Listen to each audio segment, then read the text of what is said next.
তো আজকে পর্যন্ত আমাদের যে তথ্য সেটা হলো 29 জন মারা গেছেন, কিন্তু এই ভিড়টা কম হলে আমাদের রোগীদের আনতে সুবিধা হতো।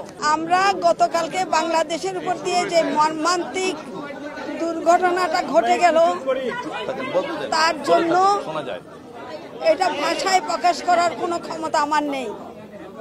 আমি গতকালকে যখন বাংলাদেশ চক্ষু হাসপাতালে আমার চোখ অপারেশন করতে গিয়েছিলাম, ওখান থেকে ফিরে এসেই খবর পেলাম, টেলিভিশনে দেখলাম, ওখান থেকেই ছুটে গেলাম সিএমএইচে। ওখানে ব্রিগেডিয়ার সুলাইমান জানালেন 11 জন ওরা ব্রড ডেথ এনেছে, আরও 17 জন এসছে, তার মধ্যে 2 জন মারা গেছে ইনক্লুডিং ক্যাপ্টেন সহ। তারপরে ওখান থেকে আমরা আসলাম, ওখানে আমি দেখলাম এটা অবর্ণনীয়। তাদের দেহ, তাদের আত্মীয় স্বজনের এটা ভাষা প্রকাশ করা যায় না।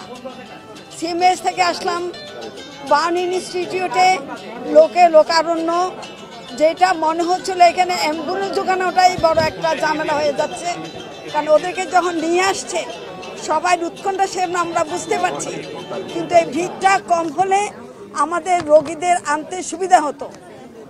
তো আজকে পর্যন্ত আমাদের যে তথ্য সেটা হলো 29 জন মারা গেছেন।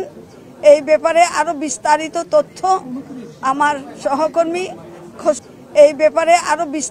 তথ্য আমার সহকর্মী খসরু দেবে। আসসালামু আলাইকুম। আমরা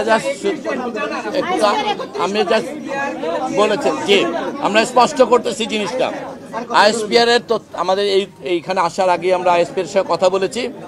আইএসপিআর এর তথ্যে যে একটি হাসপাতাল অন্তর্ভুক্ত হয়েছে সেটা হচ্ছে লুবনা, যে হাসপাতালের তথ্য সম্পর্কে আমরা এখানে আসার আগ মুহূর্তে তাদের সঙ্গে যোগাযোগ করেছি।